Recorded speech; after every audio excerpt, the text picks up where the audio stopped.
Zed's dead, baby. What a legend, dude. He sees that Jerry's on the TV. He's like, dude, that's the dillweed that cost me my bowling alley. You ain't so bad without all those people, are you? Yeah, he gets him, Steve. He knocks him to the floor, honestly. Hold up, man. I'm down with your man. Man. Happened in the 90s. This was like kind of a deep cut Bruce Willis movie. Yeah, I she has should some have. randos. Oh, yeah. Oh, yeah. I mean, especially if it came out on DVD when we were in college. I mean, I was just buying movies. Exactly. Just because they were there. Like, yeah, some of them might have been just like one and done. Like, yeah, I watched it because I got it. Moving on. I mean, it was Tuesdays. That was the day.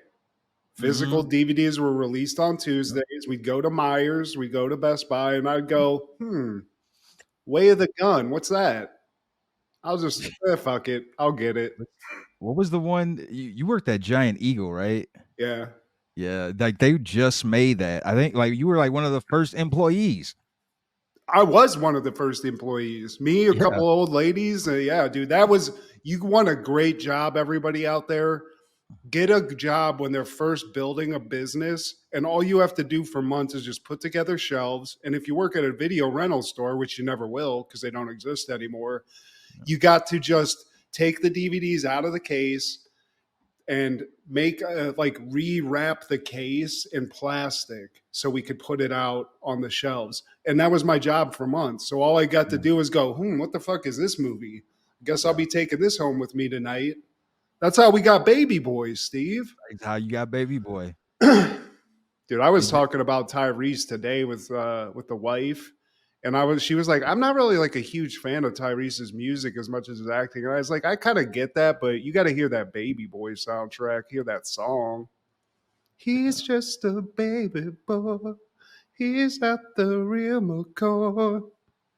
Is he on that song? I think that's him. I'm pretty sure that's Tyrese.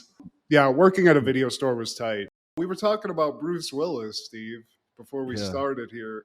And I got to ask you, we all love John McClane. We all love Die Hard. But if you had to pick like one Willis role that's not that, what are you thinking? Easily Pulp Fiction. You stole mine.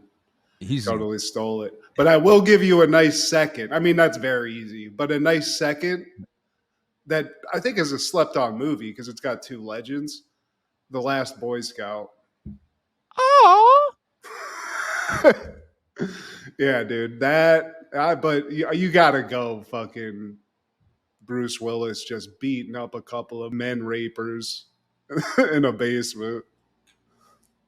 Zed's dead, baby. What a legend, dude. Yes. We gonna get medieval on it, dude. Shout out to Bruce Willis, man. I know he's going through some extra things now that fucking blow because we're getting old and all of our heroes are just going down. But Bruce, you're one of my top 10s for action, for sure. Comedy. And just a tough son of a bitch. He can make you laugh too, Steve. Moonlighting with Sybil Shepherd. Yeah, dude. Throwing a couple of zingers in there. He was hilarious. I know I'm missing some. I mean, all of his movies had a little bit of comedy, but I mean, like, even some of his older movies were tight. I mean, he did that movie with Robert Rodriguez that was part of that Grindhouse double feature. He was in Planet Terror, and he was just kind of like, I don't know if it was there forever because I know Kevin Smith had some issues with him on that movie he did with Tracy Morgan, Cop Out or whatever. But yeah, he seemed to have like a real, like he was good on SNL. He was good on like, he just, he'd throw some comedy, he'd throw you some gems. He was also in another movie called, he was in Sin City too. Shout out to that. Sin City. That's what I was forgetting. Yes. That, and he was in a movie with Mos Def called 16 Blocks. Let me see if I can find this. Kind of a unknown one, but I kind of dug it. It's got Mos Def even throwing in a wacky, like, yo, and he has like a crazy boy, yo, no, what? He sounds like a little, he's like kid speak almost. He's like a baker or something. He sounded like that skit on Chappelle's show. Yeah. And then one last one that I just got to shout out because I like it, Unbreakable, that M. Night Shyamalan movie where he's like a superhero. I mean, throw in Sixth Sense too, but I Yeah. don't know. People are kind of on the fence about that. You hate The Fifth Element. Also, I think he's dope in that. You didn't care for that. I'm not going to say I hate it. It's just like the genre, man. Unfortunately, it's the genre. Yeah, I get it, Steve. You know, you don't like sci-fi. You don't like aliens. You don't like Gary Oldman looking hella crazy in that, as he always does. Armageddon, Steve. So this guy, we could go down the list, but there's a lot of legendary movies. And then there's a lot of stuff that I didn't know he was in a Charlie's Angels movie, Steve. Full Throttle. I didn't know that either.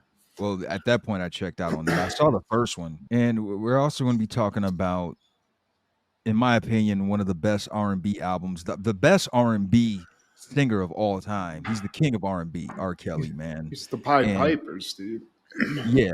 There's a point, Steve, where art and the artist, we've been made to separate them because they've done some fuck shit. And, I'm not going to speak on the crimes, but the art, Steve, I can't stop listening to it. I'm not going to stop listening to it. It's something about this moment. You remind me of my team. Man, like, it's just undeniable, man. But I'd like to point out that we're saying this about this guy, but inevitably there's a level where the talent doesn't outweigh the crime. You know what I'm saying? Like a Mystical, I'm done. Mystical, I'm definitely done. Yeah, that's out. I mean, I'm not trying to like just throw shade on a bunch of people that have done fuck shit just openly, but I'm just saying that R. Kelly's up here with the talent. So we're going to keep listening. Michael Jackson, same thing. He's all over the radio. I just heard Beat It driving to the grocery store yesterday, but that when you don't got the talent to match your weirdness, maybe just pick up a hobby that's a little more acceptable. Keep it pushing. UPS is always there. It might sound callous, but no matter what, I'm going to keep listening. And I can't help that, Steve. It's not giving him any money. And I don't want the man freed. He's in jail. And he's probably not that bad for the man anyway. I've seen some videos. He's in there crooning. They get a fucking free R. Kelly concert in prison all the time. So, you know what? This guy, he's overcome the adversity of being found out to be a criminal. And I'm just out here saying that there's no problem with that. We're allowed to watch things and listen to things from the past that we love, regardless of what is happening with the artist. But if you're out there and you don't got R. Kelly level talent and you're into some weird shit, maybe just don't get famous, or if you do, go back to just the vanilla shit, Just keep it cool until you get old, and then people won't care. They'll be like a Bill Cosby level thing. I mean, we are throwing shade everywhere, Steve. These people are just getting shot. Just stick to the rivers and the lakes that you're used to. Hey, boys and girls, this is Steve G and Mad G with Happened in the 90s, a show where we talk about what happened in the 90s. So get out your Bernie Kosar jerseys and your weekend at Bernie's too, because you remind me of my Jeep. I want to ride it, something like my sound. I want to pump it, girl, you look just like my car. I want to wax it, something like my bank account. I want to spend it, baby. Kells. Love it, Steve. Girl, you know I want you real bad. Today, my friend, we're talking all things November 14th in the 90s. Starting off in 1991, the new Michael Jackson music video, Black or White, premieres simultaneously in 27 countries to an audience of 500 million people. Controversy is immediately generated by the video's last 4 minutes, in which Jackson smashes windows, vandalizes a car, and causes a building to explode. as well as suggestively grabbing his crotch repeatedly while dancing. God, That's what did it. all that violent. Did you see how many times he grabbed his crotch? Morty, count it. What if people are dumb, Steve? They're not my favorite, but I remember watching this in the premiere, man. I How think this many was people did you say watched it? Like, or 500 500? million. Bah! Yeah. I mean, how much money was made that night by whatever company? But Jesus, 500 million? That will never happen again unless something bad happens. Yeah. You know? I mean, this was major, man. It had George Wendt from freaking Cheers. It had Macaulay, the Culkster, in it. And if I'm not mistaken, Tyra Banks was one of those faces in that part where they're doing the little montage of different colors of different people, different races. Yeah, she was one of the models. God bless. This is a great song, too. We all love this fucking song. Awesome song, man. Directed by John Landis. This was major, and this aired simultaneously on different networks on MTV, VH1. I remember watching it on Fox. Yeah, man, this was big. I remember the Panther. I believe there was a Panther scene that was a part of this. Panther.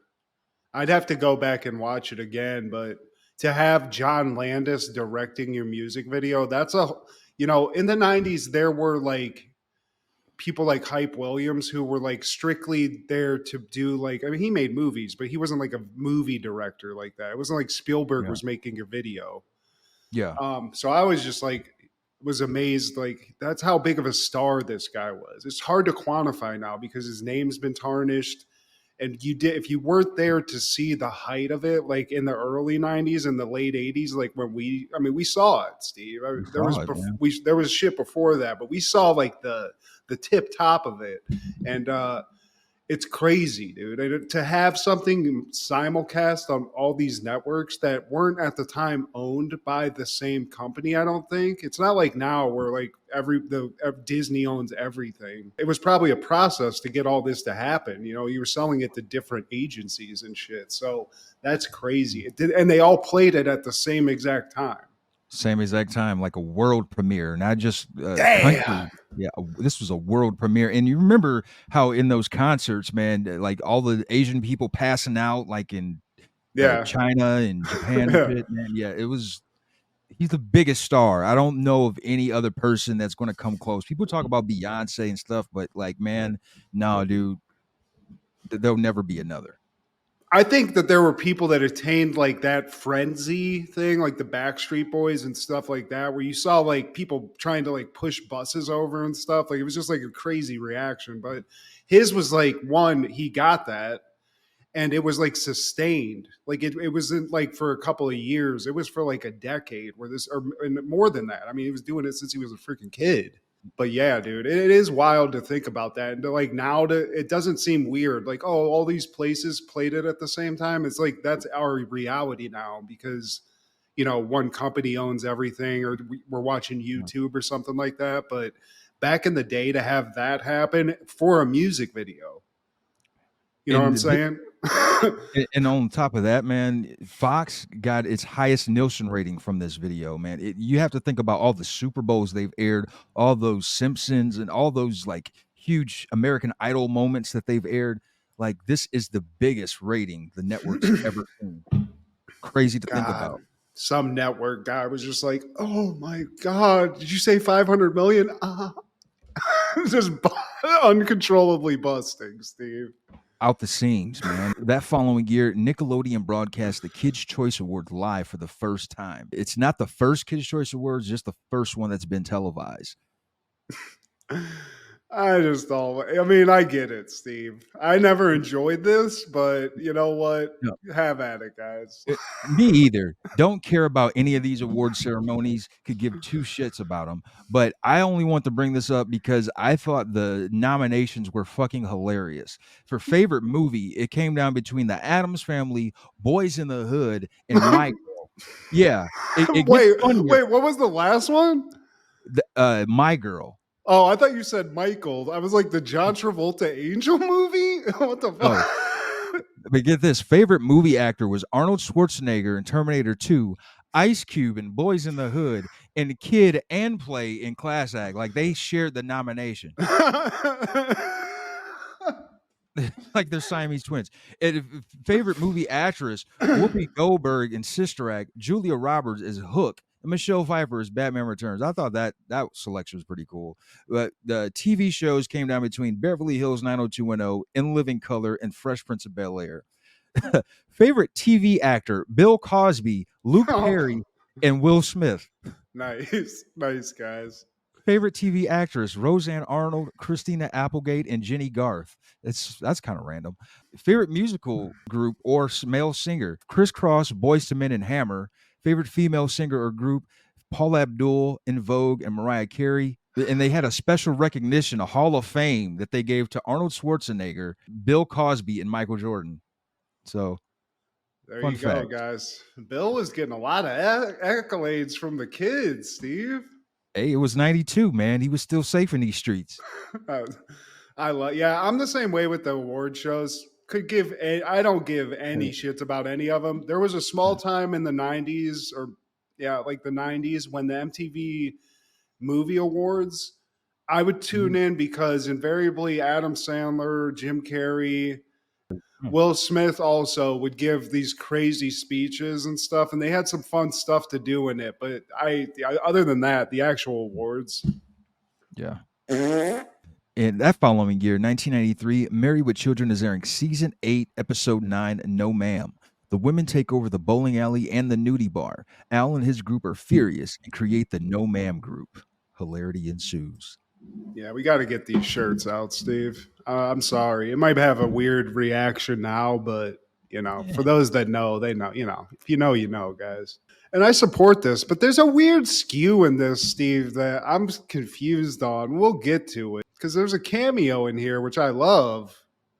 But the way they slant it, I'm like, I don't know if you guys watch the show enough because I feel like it was pretty all over the place. I don't think it was like this. Oh yeah, his real show it isn't like. And by the way, we're talking about two popular talk show hosts in this episode, man. I don't know whose show is better, man. Jerry Springer's or Varnell's. Yeah, dude. Both these episodes are wild of this actual like fake show. Like if you saw it and it was a real thing, you'd be blown away either way. One of them has a hostage situation in it, for fuck's sake. And we start this off with Bud and Kelly watching TV. Yeah, and he's like, "Hey, look, the president's giving a press conference," and he's like, "We got to know some stuff. Shut up." And he turns it back to the press conference, but then it's like special alert: Christian Slater's showing his butt, and it just cuts to it, Steve, because it's that good. And then Peggy and Marcy, Bruce Jenner, Darcy comes in, and they want to watch Jerry Springer, the masculine feminist. Yeah, we all know Jerry Springer, the masculine feminist, Steve. But shout out to Jerry Springer, Ohio legend, for sure, for sure. Yeah. And it's just a very pro-women show from what those of us that lived through the 90s remember from this guy. He's apologizing to women on behalf of all men. And his show's even sponsored by a tampon company called I Can't Believe It's a Tampon. Feels so natural. If you wish it was always that time of the month. He's a masculine feminist. Very politically correct, especially for the 90s, Steve. I mean, this is crazy. He even apologized to Lonnie Anderson on behalf of Bert, Damn. Well, he's over at Varnell's fucking getting his little thingy thing on. But he's just trying to like do stuff for the ladies. He's trying to get it back for the chicks that it's hard for them. They don't get the respect. They don't get this. They don't get that. And he's been out there fighting the good fight for them. He even took over a bowling alley in the local area for the ladies and demanded that they have a ladies' night and instituted it immediately. And you know what? I don't like it, Steve. I don't like it at all. And you know who else doesn't like it? Is that Al Bundy, because he comes in the house to a huge roar. Ah! Yeah! Ow, ow, ow, ow. He got jumped by some broads. Yeah, I mean, shit got wild at the bowling alley because apparently it's ladies' night now. He didn't know. They didn't tell anybody. And he got his ass kicked by a couple of butchy ladies that wanted to fucking roll a 300. Fucking You studly know? do rights. And they're savages, man. And as he sits down and he sees that Jerry's on the TV, he's like, dude, that's the dillweed that cost me my bowling alley. And Jerry's, I mean, he's going a little militant feminism now because he wants to expand all the ladies' rooms at the bowling alley. Just basically the guys get a little fucking hole someplace to, do their business. But the ladies, they get a big, beautiful bathroom and they get a lactation room, Steve, because they got a pump. But that's enough for Al. He's like, you know what? I'm gonna call into this sucker show. 555-7272. And he's like, man, bowling is a man's sport. If you wanted women to bowl, he put breast on their back so we have something to look at when we're waiting our turn. Yeah! D. Jerry's just like, shut up, dude. He's about to kick Al off of the call. And Al's like, mark my words, Jerry. Next Thursday, men will be bowling. Okay? Mark my words. Cut to next Thursday. They're bowling in Al's garage. They got those baby like foam pins, Steve. He picks up a nice spare almost, I think. But this is just it's boobless, Steve, and it's a bore fest, and it's kind of pathetic, Yeah. It's so pathetic that they suggest going to the movies together, and they're like, "Oh yeah, let's see what's in the paper." Well, they get into it, Steve. It gets heated. The guys are getting too close. It's very weird energy, and then it gets physical because they just don't know. They got to bowl, Steve. They got to fucking expend that physicality on the lanes, not on each other. One guy suggests we go to the newsstand and buy a magazine. Like, who the fuck? Like, dude, what's wrong with you? You guys want to buy some nudie bags? Hey, G-Miss. Are we 14 all of a sudden? At one point, it says they come to their senses. They're like, we're men, okay? Nudie mags? What the fuck are we talking about? We're going to go where there is no ladies' night. We're going to go to a place where everybody knows our name, the nudie bar. Where $1 enough to see her stuff. The where nudie bar. Where the breasts may be fake, but man, do they shake, Steve. At the nudie bar. Where you swear like a sailor and wish you could nail her. The nudie bar. When there's cops at the door and Kennedy's on the floor. The nudie bar. Yep. Bundy. Yeah, dude. This guy is a legend, Steve. Fuck the tutties that he got back in the day. I like this. This is the kind of movement I want to get into. And they make it to the nudie bar, and their usual spot where they sit at, nothing is the same. It's like, weird. Yeah, there are no mirrors on the tables. You can see up skirts.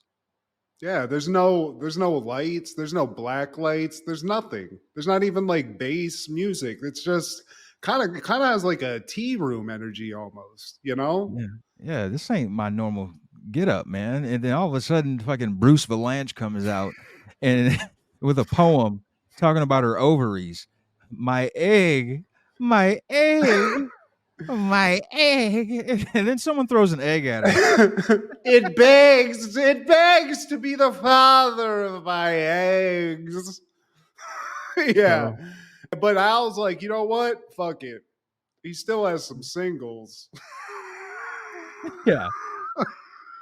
I'm not here for a long time. I'm for a good time. And I guess they had to regroup, and they realized the nudie bar was made into a coffee house. And one guy suggests, hey, we can play bonbon toss with your wife. Like, man, hey, bro, only I can talk about my wife.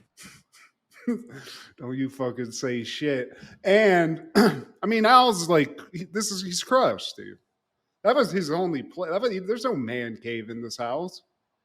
There's no place to think about the world and like your problems with some titties in your face. And he's got nothing now. He's got nothing. He's got a gross crew of guys that I wouldn't want to hang out with. It's real fucking gross crew too. Other than Jefferson, I'll give him a pass. But Yeah. this guy Jefferson's questionable because we'll see that later. Where it's like I don't know if this guy's going to be behind you in a fight. You know what I'm saying? I mean, he's the one that pulls. You got to have a Jefferson in the crew. He's the pretty boy. Yeah, you're right. And he's got that covered. But I was like, it's it. This is it. Okay, this is the last fucking straw. No bowling, no titties and ass. No wings at the fucking nudie bar, guys. What is this? Can't get jiggy to this shit. And as Peg watching the masculine feminist, his introduction is interrupted, and we see that Jerry Springer's hog-tied by some mysterious men in masks. And this looks like the work of the National Organization of Men Against Amazonian Masterhood. No, ma'am. And apparently one of them scored 4 touchdowns in a single game. Yeah. And they keep cutting to like the living room, and I think Bud's like, hey, didn't Dad like somebody's like, didn't Dad do 4 touchdowns? Like, it's fucking Al, guys. Yeah. And if their demands aren't met, they're going to take masculine feminists and perform the first sexorcism on air. I don't like the sound of that. Yeah, well, damn. And I do like how like Al and Jefferson keep saying each other's government names, and they're like, dude, I'm fucking Johnny, okay? Yeah. Yeah. So they have a bunch of demands, and they said that if they're not met, do you remember what the demands were? And then we'll get to what the actual like consequences are, Steve. Don't talk to us after sex or before sex or during sex. Hell, you're lucky we take our pants off. And stop talking about You guys can get your pants off? How do you get them over the shoes? Gross screws, Steve. And stop talking about Fabio. Yeah, with his long flowing blonde hair and 48-inch chest. We're the ones who should be talking about. Wait, hold up. Pause. Roger? 90s pause. Al introduces Bubbles, Miss Double D. She's ditzy. Yeah, hell yeah. She's from Club Swish. So I guess there is a club there that they could go to. But he's like, we want to get a lady's opinion on all this stuff. Obviously, we're not monsters. So Bubbles is here. And Miss Bubbles answers a couple of questions. She's out here to like field questions from the audience. So, sir, you there with the Google eye and the urine stain? Yeah. Can you jump up and down, please? Yeah. You over there, sir? Can you do it again? I don't know. I'll try. And then I got to give it up to Miss Bubbles though. You can be my ring girl at the WW, and if I'm ever a wrestler, she's looking right and tight, Steve. She's got the hand-eye coordination. She didn't slip. She's got a nice vertical leap too, so she might be able to pull in a couple of interceptions if she has to, contested catches. But then Marcy breaks in because she's obviously going to be the Debbie Downer of all this, and she's like, "This has to stop." This is Al, oink, oink, Bundy. You're all cowards. And so she's going to confront him. So we cut back to the house, and Peg and the kids are basically trying to like do the math of what their new life's going to be because they got to get out of town. So now they're the cats. Hey, Bud and Kelly Cat. That's pretty. That sounds like a fucking porn name, actually. And that's Kelly cool Cat. too. And they're running away. Give me a Penn State Nittany Lion roar, Steve.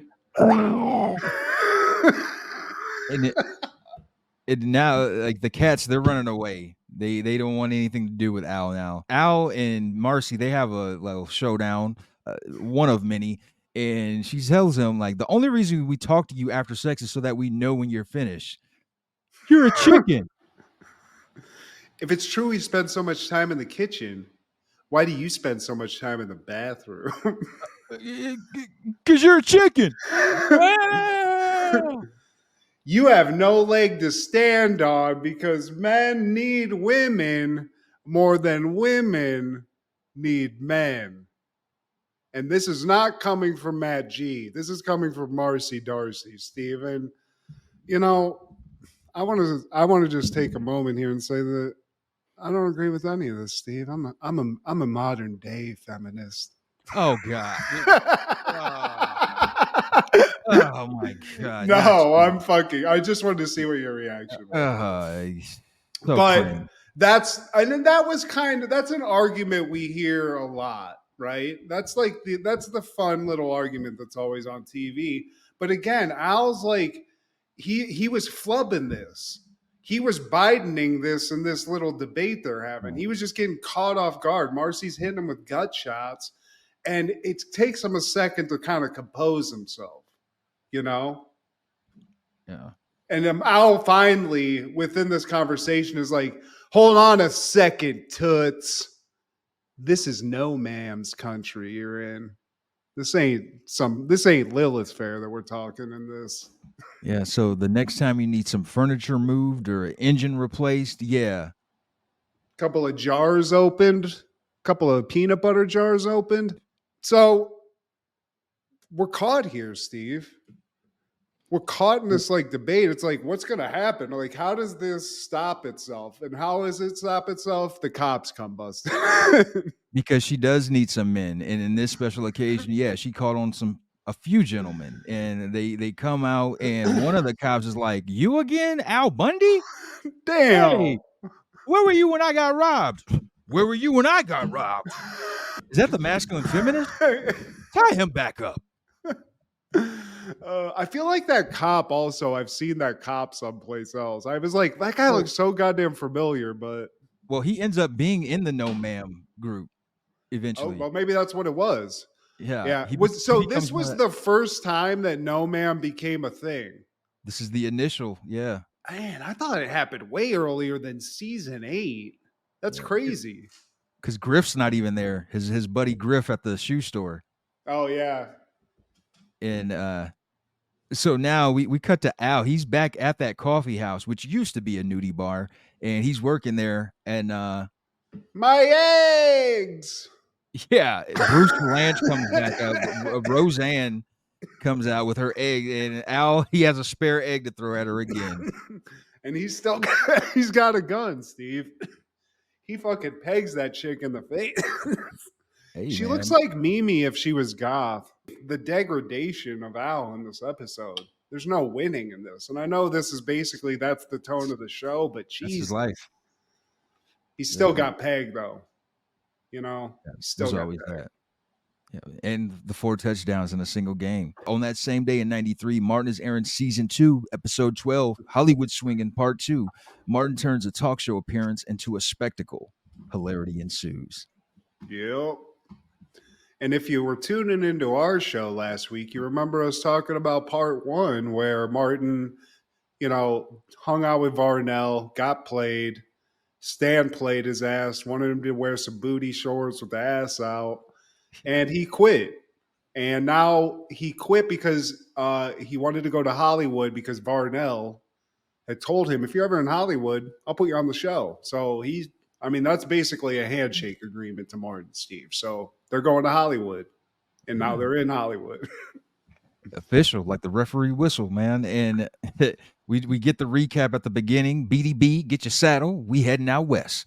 And they're in Hollywood now, and they're rolling around in a drop top rental. Yeah, this ain't like this is like a Chrysler LeBaron type shit, Steve. For early 90s standards, it was clean, man. They end up at Spike's shop, 40 Acres and a Mule, where he's selling merchandise. And Martin's on the move. He's waiting on Tommy and Cole to come out. And Cole, he needs $100 for one of the hats. And that's just the down payment for the layaway, Tommy says. And, this is calling attention to the high price merchandise that Spike Lee would sell. And I think In Living Color even parodied this, man. I used to want like 40 Acres and a Mule, something like a shirt or a hat or something, just to represent, man. Spike Lee's my favorite. And but like I didn't even know this as a kid, that his stuff was that high price, man. Like one of his hats was like the price of some Jordans. It's crazy. God damn, Yeah. in the 90s, damn. Yeah. Well, I I guess guess if you see somebody wearing it, you know they're a huge fan. Then it's like I could definitely approach that person. he's trying to buy his 40 acres and a mule. We gotta go. I only got an hour until Varnell's show starts. I gotta touch base because Gina and all them are lollygagging. So he's going off on that, Pam's like, "Yo, stop, stop!" And they look over, and she's like, "Denzel," because some guy's getting into a limo, and she's just like, "I know his body." Yeah. Any black guy getting in a limo. And so she steals a dude's car to track Denzel down. And they just go, they are like, "Oh, fuck it, we're gone." Like they don't even worry about it at all. She just committed GTA, and Martin's like, "Well, let's go." You know, luckily the guy that she stole the car from didn't put two and two together quick enough because he could have done something. But they got to get to the show, Steve, and how they did anything in the time frame they're talking about in LA traffic, even in the '90s. I don't think it was even possible. Yeah, how did they do that? How did they even make it to the green room? Like there was no security to stop them. It was very easy to make it to backstage. Yeah, I mean, Gina and Cole go to get the seats. You know, it's easy to get seats to go to an. I've been on Conan O'Brien. I sat in the audience. All you got to do is show up. Yeah. But to get to the green room, you know, you'd think there'd be a couple of hurdles or something. But Tommy and Martin get in there lickety split. They're in, Steve. And Varnell Hill must be like motherfucking Johnny Carson because it's stacked with celebs. Some of the biggest at the time, man. You know, and Martin's like, "You smell that, Tommy? That's Hollywood." No, that what you smelling is Madonna. Oh, oh, she just up in the dressing room, just busting it open, ain't she? Holy shit. I didn't see this. Maybe you clocked it. Apparently there's a Mel Gibson impersonator somewhere. I didn't clock that person. I mean, he He, obviously doesn't say anything, but he's the guy that's holding Michael Jackson back, wearing the varsity jacket. Like I could tell, like he's got like the Mel Gibson, like Lethal Weapon 1 okay. style of hair. That Like, clocks. yeah. Also Burt Reynolds, Martin's like, "You know what, Tommy? You just hang back. I'm the star. So I gotta just go schmooze a little bit. And just get my, the name out here." So he approaches Burt Reynolds and some lady. He's like, "Yo, Burt Reynolds." And he's chopping it up, and he's like, "That ain't Lonnie, Burt." And the guys, Burt Reynolds, like, "What the fuck?" And then he looks over, yells across the room to Tommy. He's like, "Yo, Tommy!" Burt got the white man's weave. I mean, Burt could have clocked him, Steve. We talked about it earlier. He's got some fucking crazy energy, but As he's backing up, he bumps into Michael Jackson as he's doing his moonwalk. And then they get into it. Mel Gibson dude breaks it up. He's like, "Man, the real Michael got glitter in his socks." yeah. So he almost gets in it with him. And he also, when they were on the streets, got in it with a Michael Jackson impersonator too. So it's just been heavy aggression with Martin and Michael in this episode up to this point. So he comes over to Tommy. He's like, "Tommy, we got to get out of here, man. I almost rolled up on Michael Jackson. I'm about to get arrested. I got to go hook up with Varnell and just make sure what the plan is for when I show up on this show." And Tommy's like, "Yo, man, like I'm cool, like that's fine, but I'm trying to do a little over here with this little fine little thing." And the lady's fine, Steve. Oh, yeah. Sexy as all hell. So Martin's like, "Oh, well, you hang back here and just quick piece of advice. Hollywood's a little crazy, so check the Adam's apple." So that's fucked up, Steve. He puts a seed in Tommy's head, but then he just busts out. He's got to go find Varnell. And he knocks on Varnell's door, and Varnell pops out, and he's confused at first. He doesn't remember Martin. Like, "Wait, who are you?" "Oh, Martin." Martin. Okay, yeah. And he's like, "Yeah, man, remember you said I could be on your show?" And like, clearly Varnell's like, "Oh, shit." He didn't want this to happen. So they're talking, and he's trying to like figure this out. And then this just like gaggle of every kind and shade of white woman that you can think of comes out. There's a Russian one, there's a schoolgirl version, all very hot. And they're like, "Varnell, I need my turn." And one of them has she's like, "I peeled a grape for you." I mean, Varnell's living the good life, Steve. There's some Russian broad who's like, hurry up, Varnell, if I need to get my turn or some shit like When that. am I going to get to my turn, Varnell? And so Varnell's like, look, man, I'm going to hook it up. You go in the audience, but I got to get back to business. So he starts going in. One of the chicks hands Martin a grape. He's like, oh, for me? Man, come to Hollywood, get a grape. Ain't that crazy? And closes the door. But as he's like shutting the door, he's like, hey, man, you might want to get a couple of sisters up in there, bruh. Yeah. Man, I'm on going to be TV. on the show. Mama. He makes it back to Gina and Cole. He's like, baby, guess who's gonna be on the show? Oh, you gonna be up in here? Oh, get up off me, girl. Man, but why are you? Shouldn't you be out in like backstage getting makeup and stuff? It's weird. You're sitting in the audience. He's like, I ain't with the makeup and shit. He's just like, Yeah. I don't ain't worry swinging about with the makeup. it. He's all Hollywood now. I just want to point out because I don't know if we see him yet, but there is a wild looking like PA or like the like director Yeah. of the show with the blonde hair. That I don't know who this man is. He looks like he hangs out with the hairdresser from Baby Boy, the $40 guy. They definitely hang out together, but that's hilarious. But this is the show starts, Steve. So everybody's sitting back, and it's time for the original Hollywood swinger himself, Varnell Hill. Did you miss me? I gotta ask, what's up? Wait, wait. Yo, But you man, know he's what? totally he's ripping off your stuff, man. Like Varnell's like, this is a Carlos Mencia level thing going on here, Steve. But Martin brushes it off. He's like, oh man, that's probably his way of addressing me. You know what I'm saying? That's kind of like we got a thing going. You know what I'm saying? We connected backstage, so he's just giving me a shout out. And they're like, all right. But then Varnell's like, where my cats at? He does like this cheesy thing. Where my dog's at? And Martin's all over that. And then he's like, hey, whatever. Didn't I tell you to get a human audience in here? And Martin starts busting it laughing like it's the greatest joke he's ever told, Steve. Oh, oh. Shit is so hilarious, man. He's buzzing out, and like I don't know if you catch J. Anthony Brown. He's back there. He's like in the crowd. J. Anthony Brown. He's a famous comedian. Like he played the uncle on Moesha. He was I think he's a part of the Ricky Smiley radio show too. Watch out there now. Yeah, because I mean, Martin's literally he's running up the stairs. He's laying on people, laughing. At one point, he's like Titanic flying, holding the rails, laughing. I mean, he's all about Varnell, and Cole's like, dude, why are you laughing? This shit is corny, dude. But until I'm on, he's Eddie and I'm Arsenio.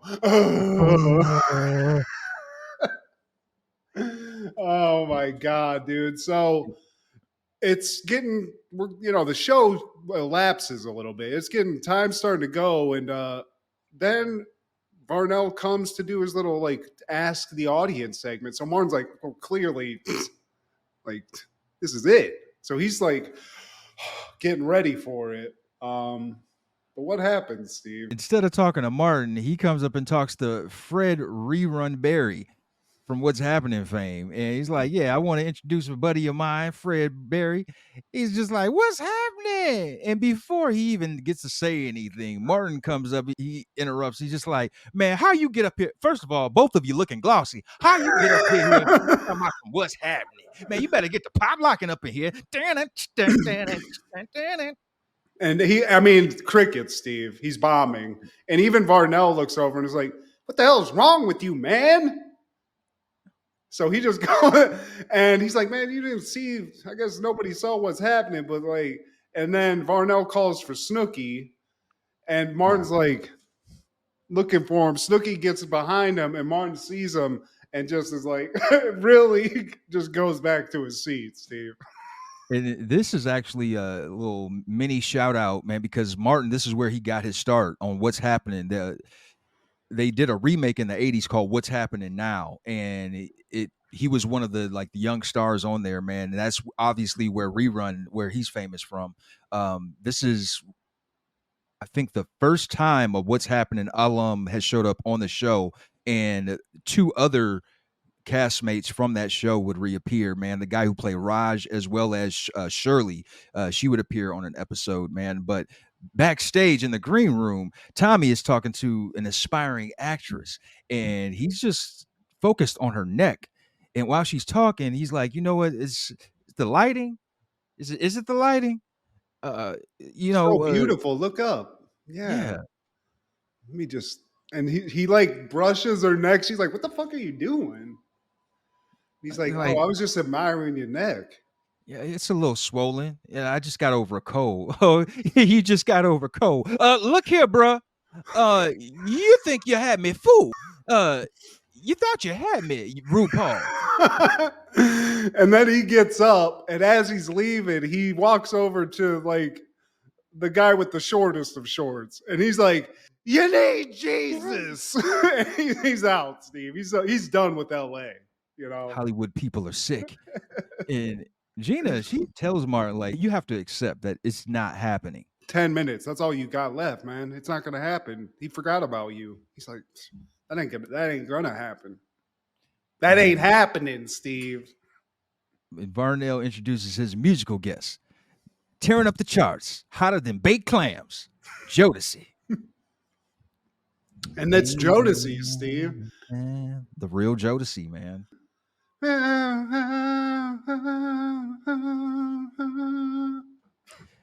And this is one of my favorite Jodeci songs, man. Like halfway through the song, Martin just pops out. And I didn't know this, but Jodeci, they were unaware that this was going to happen. They thought they were invited to this show to do a legit performance. So the reactions that you see are real. Oh my! I did not know that. Yeah. That's amazing. Yeah, because Martin comes out from backstage with a hot mic somehow. I don't know how he got a hot mic, but he's the third mic, Steve. Yes, he will. Yeah, ooh, yeah, ooh, yeah. Oh, you thought it was over? I like the little ad libs he throws in while they're singing too. He'll just be like, "Me and Jodeci think y'all cheating on us, girl." Yeah. And no one can believe this. I mean, Gina's like, "What Oh the my fuck? God. Like, what's going on?" Varnell's blown away. I like how Martin like basically busts a nut. He's like, Anyway, even though moan. "Oh, yeah."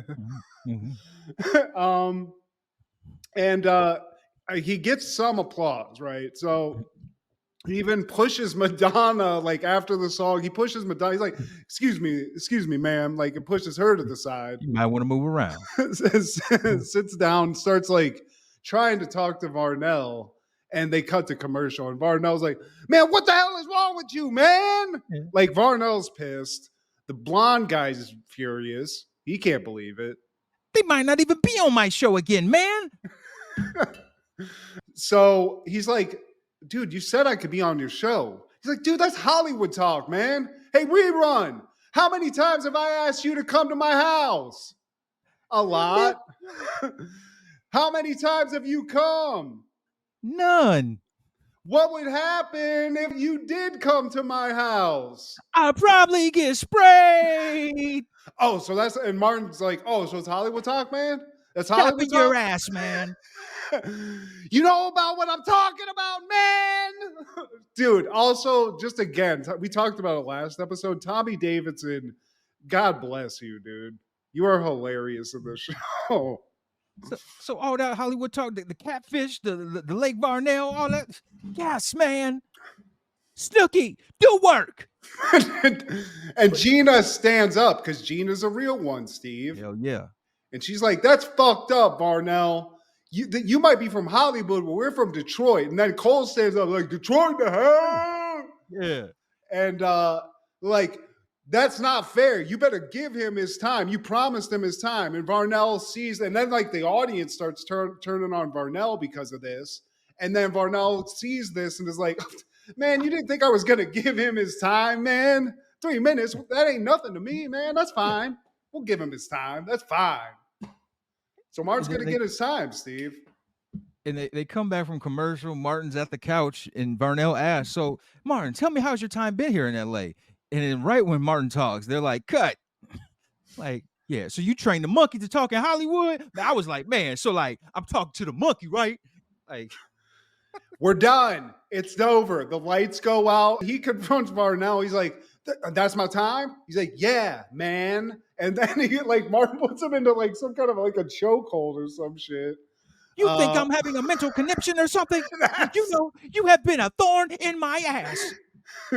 And so the chokehold ensues Latrell Sprewell style, and then Snooki obviously comes and does his work, Steve. So Martin's getting dragged off. But Yeah. if this happened, greatest weird musical performance of all time. Yeah. I mean, and where the brothers at? Where my Latina brothers at? Underlay. Who wants some Snooki?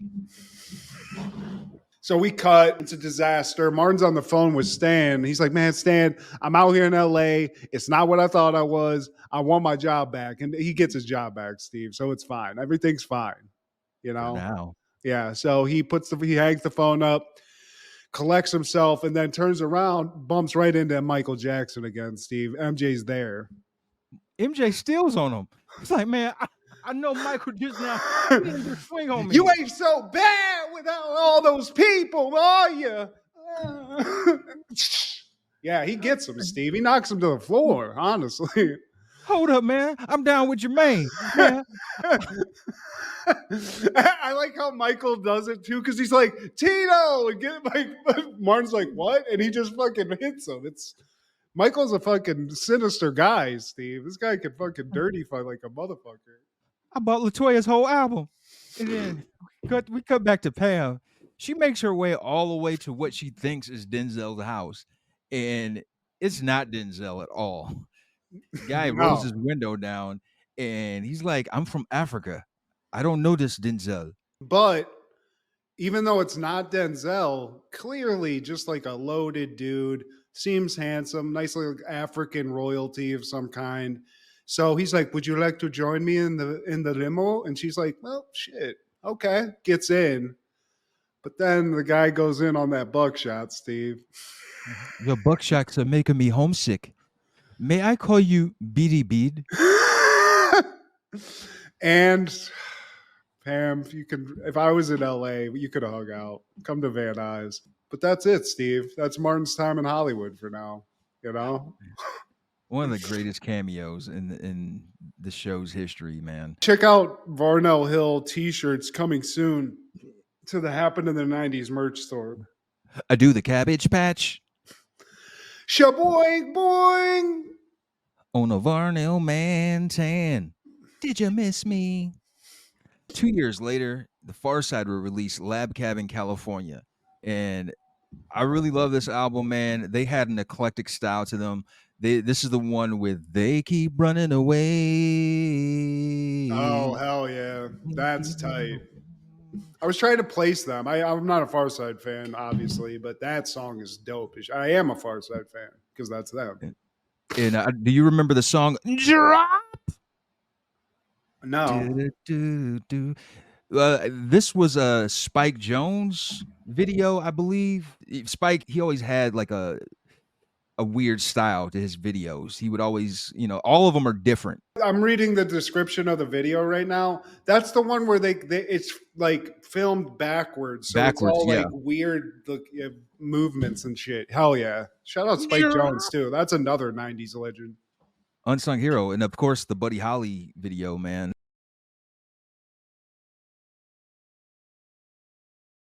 On that same day in 95, R. Kelly would release his self-titled album, R. Kelly, and this has slapper after fucking slapper. You remind me of my Jeep. I can't sleep, baby. I can't live, baby. It's got the Isleys on it, Steve. It's got Biggie on it. It's got Biggie. You could go 1 to 16. You didn't have to change a song. Man. I'd have to re-listen to all of it, but I can tell you 4 of these are on. It's weird, but they're on my workout mix that I listen to a constant like group of songs when I work out, and they just like add to it based on what you listen to. Yeah. And Down Low, the Happy song with Biggie is on it, and I think Hump Bounce is on it too. Because I remember laughing at that when I was doing a plank one day. Hump Bounce. Yeah, that's track 2. But yeah, man, I can't get past the art, bro. Like I'm not smoking blunts and like hanging out with the guy on Friday nights, but yeah, man, I'll throw some shit on the playlist. Plus, I mean, and I think that you look at everything. It's like I can tell you definitively now, Hulk Hogan, you're a douchebag, but I'll watch a Hulk Hogan match and love it, Steve. Yeah, You know, yeah, the Terry art from Bollea is artists. trash. Yeah, but Yeah, Hulk Hogan, you're an inspiration to millions of kids from the 80s and 90s, man. So can't take that away. no, fuck no, and like same thing with R. Kelly, all the hits, all the Oh, features he did on hits. yeah. You know, and especially when we were in like high school and college, it's just like we can't. I just can't. It's music we grew up to, man. Like that's when you were like starting to become mature, our coming of age years. It's like, man, I'm grown enough to get this kind of music and possibly get them draws one day. Yeah, dude. So R. Kelly, the man, shame on you. R. Kelly, the artist, you the man. Tisk tisk. In 1997, The Jackal premieres in theaters. An imprisoned IRA fighter is freed to help stop a brutal, seemingly faceless assassin from completing his next job. Directed by Michael Caton Jones, starring Bruce Willis, Richard Gere, Sidney Poitier, Diane Venora, and J.K. Simmons. Sprinkle a little JB in there. Yeah, a little Jables in it, a little Jack Black. J.K. Simmons, too. That's another, he ain't a legend at this point, but he's in this Yeah. movie and he's good in this. So if you like a good action thriller movie, you know, a little like spy type intrigue to it, take a watch on The Jackal because it's an unsung movie, I feel like. First time I watched this, I thought J.K. Simmons was going to be a rogue cop because he always, like at some point, he's going to turn heel because he has the demeanor, he has the look. He always plays that kind of role, like he's the evil villain guy. But like, no, he gets whacked. Yeah, yeah. I mean, it's not full level JK yet. We're It's not, not yeah, Peanut Eminem yet. You know what I'm saying? not there yet.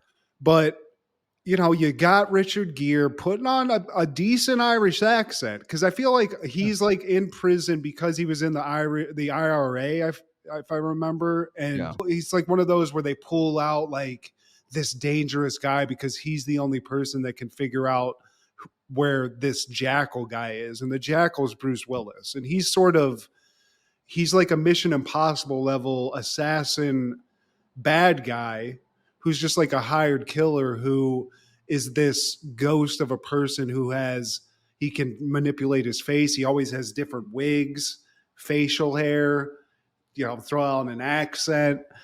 I mean, it's like it's real Hollywood shit going on here. It's at one point he looks like Howie Long with a mustache in the scene behind me or behind Steve.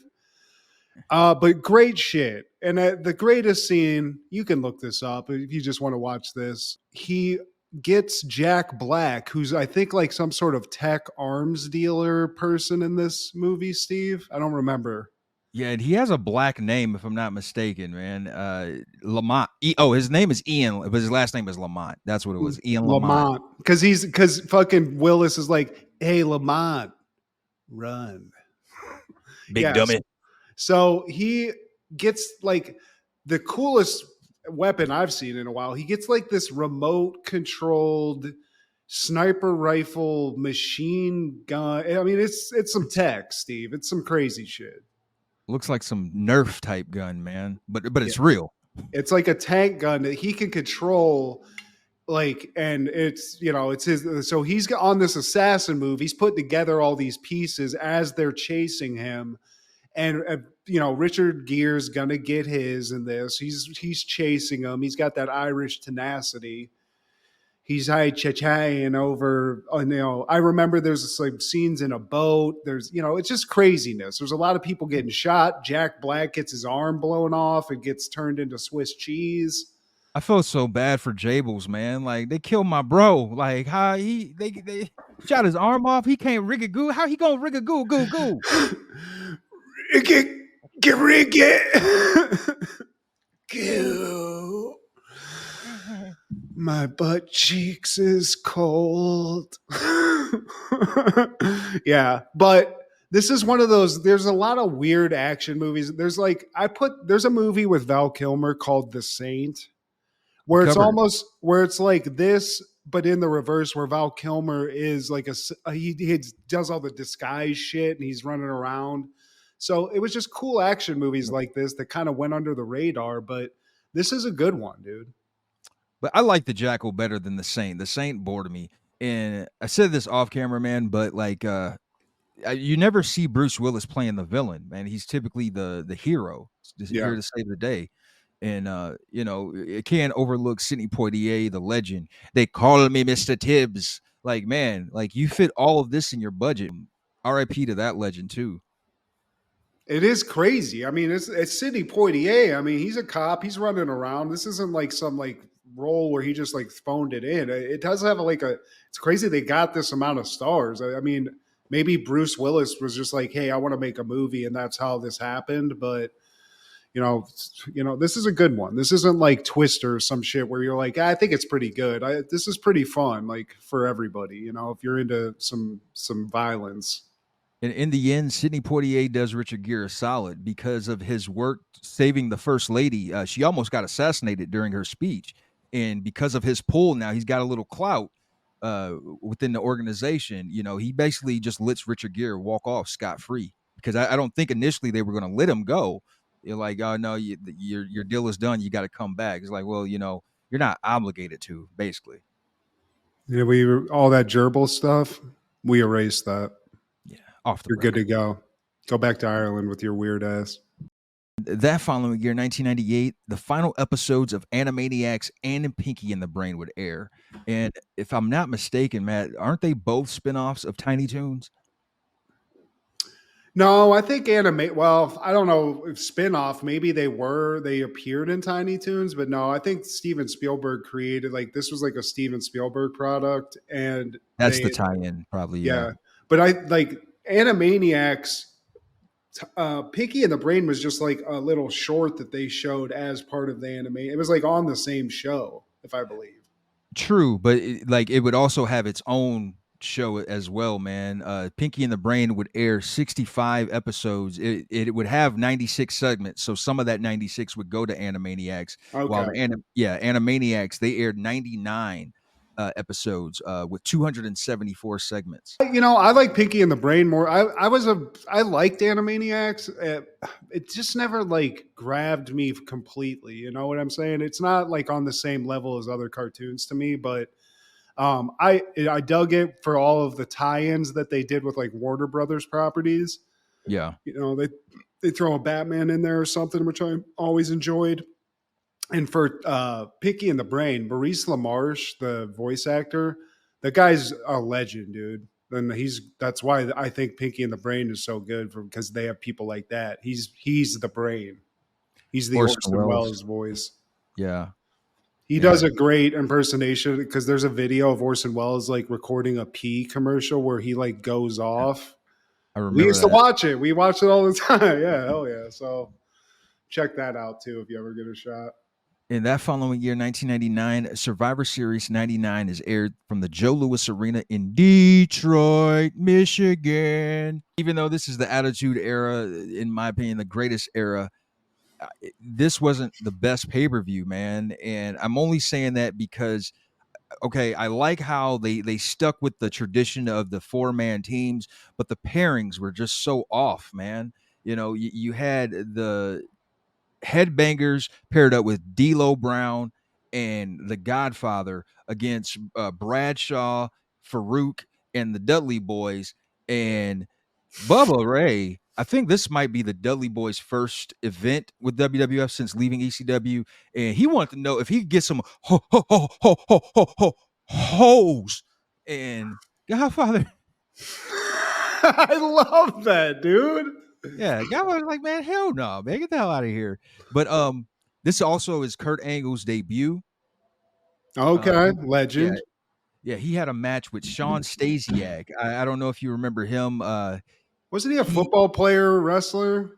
Or am I mistaken on that? I'm not sure about that, but he would also go by Meat. I think later his name was Meat. I And remember that. I don't remember what this guy. How do you spell his name, Steve? That sounds crazy.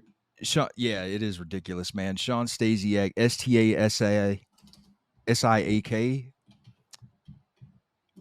American Canadian professional wrestler. Okay. Ooh. Yeah. Ooh. But hey, Sean, you did it. And then another pairing, it was Deborah and Mae Young, the Fabulous Moolah, and Tori against Ivory, Jacqueline, Luna, and Terry. And this match lasted under 2 minutes, man. But you would like Terry, like she gets her top ripped off by Deborah. And you see them beautiful nibbles, baby. The beautiful nibbles, them big brown nibbles, baby. Oh yeah, baby. Terry Runnels, baby. That's gold dust, baby, mama. What? That's why you tuned in, Steve, to these pay-per-views. Yeah. Because you were like, maybe Sable just falls and something happens, and that was like you didn't want that to happen there. But there's a tasty little tenderoni behind those two. And who are we kidding, Steve? The Fabulous Mule comes up to you and is like, "I want to suck you." You'd give it. You'd let her. Steve. I totally would not. Totally would not. Why? What if that sweet old lady wanted to suck you and fuck you, Steve? Come on. I need to have better respect for my penis, Matt. And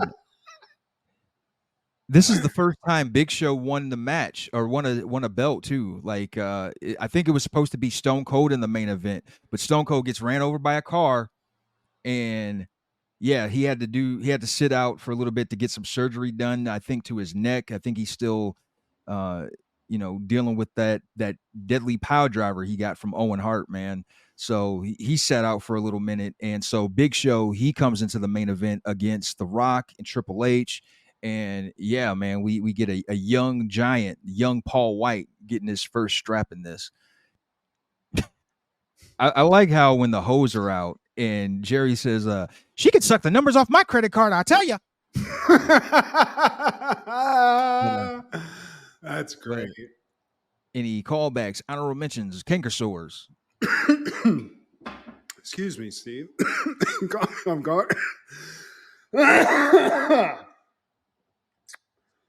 Okay. I'm back.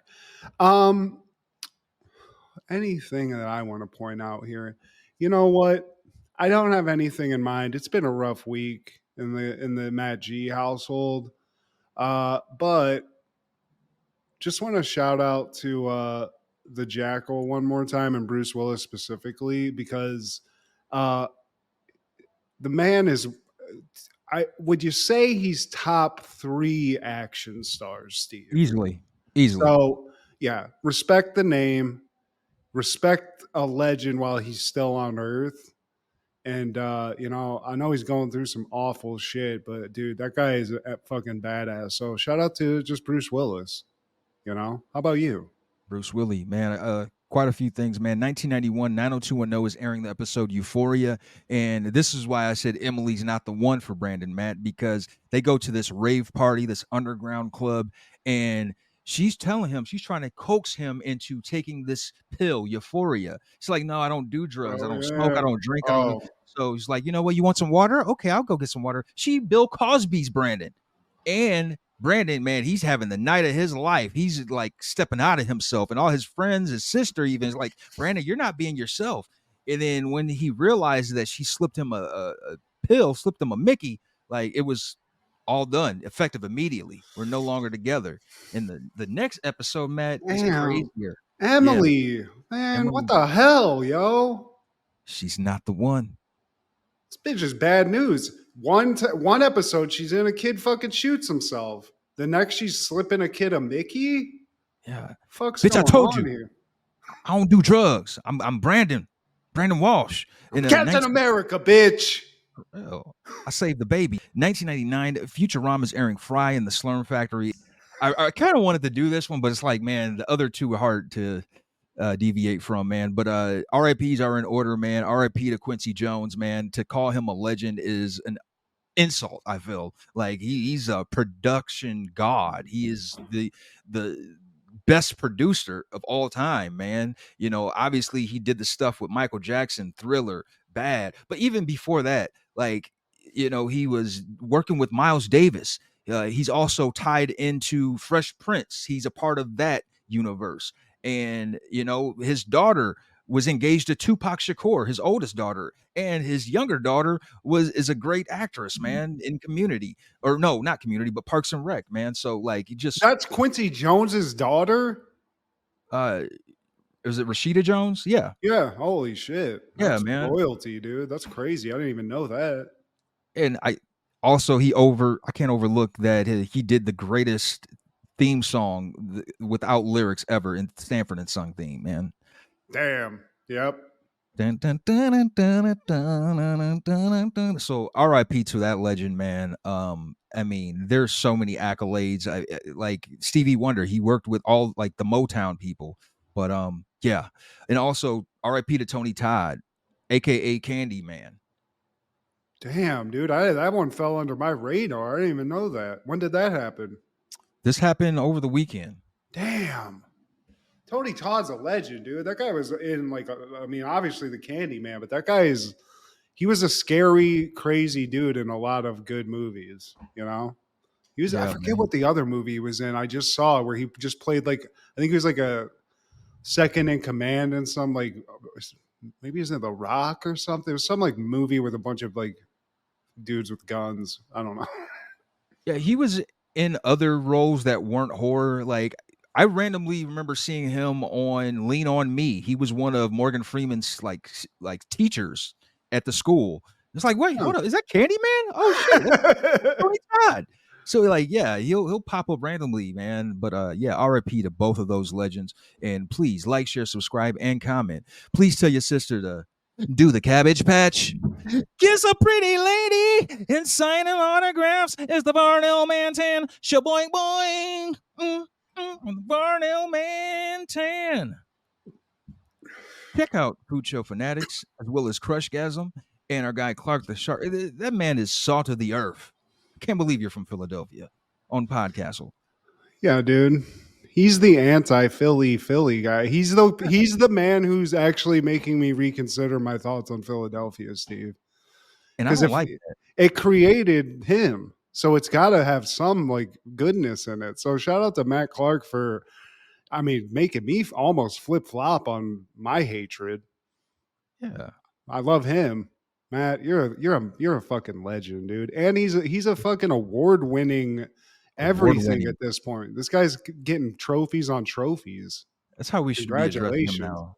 Award-winning Matthew Clark. Who doesn't love a good Matt? Dude, the next time we have him on the show, which I hope is soon, or we do his show, that's what I'm gonna say. It's just an honor to be with an award winner. Yeah. I'm just gonna start calling him A&W, dude. Award winner. That's it. Yeah. That's all we getting is W's, man. This is Steve G and Matt G. Happened in the 90s. Matt was the fat kid, Steve was the black kid. Life wasn't always great, but you know what was? The 90s. Happened in the 90s.